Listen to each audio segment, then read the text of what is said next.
This image responds to a tragic life event shared by a speaker who described her life as unfolding in three phases: before, during, and after. The work attempts to hold all three states at once, reflecting how they continue to coexist within her mind rather than remaining neatly separated in time.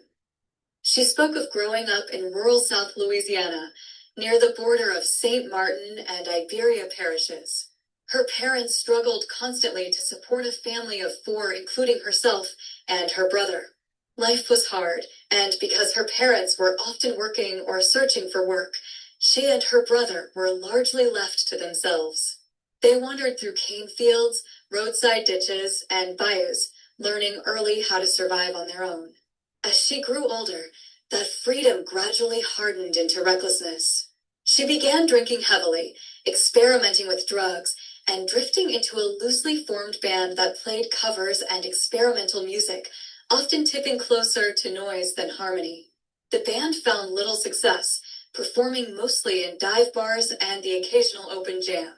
Music became less a calling than an extension of her unanchored life.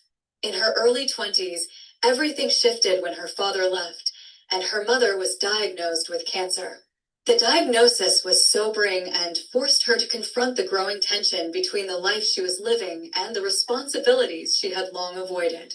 She tried to help her mom and accompany her to treatments, but she remained suspended between two worlds. One evening, she managed to take her mother to Houston for treatment. On the drive home, her mother slept in the cab of their old truck, notorious for leaking oil and smelling of fuel. As her mother slept, the narrator's thoughts turned to her bandmates. She had missed a gig to make the trip and felt the need to smooth things over. She convinced herself that stopping briefly to check in would take only a moment. She parked outside a grimy bar, leaving her mother asleep in the truck. Inside, she took a hit from a joint, then another, and soon began drinking. Unbeknownst to her, gasoline had pooled beneath the truck, which was parked over dry leaves and grass. When someone nearby tossed a cigarette, but the fuel-soaked ground ignited. The truck erupted in flames almost instantly.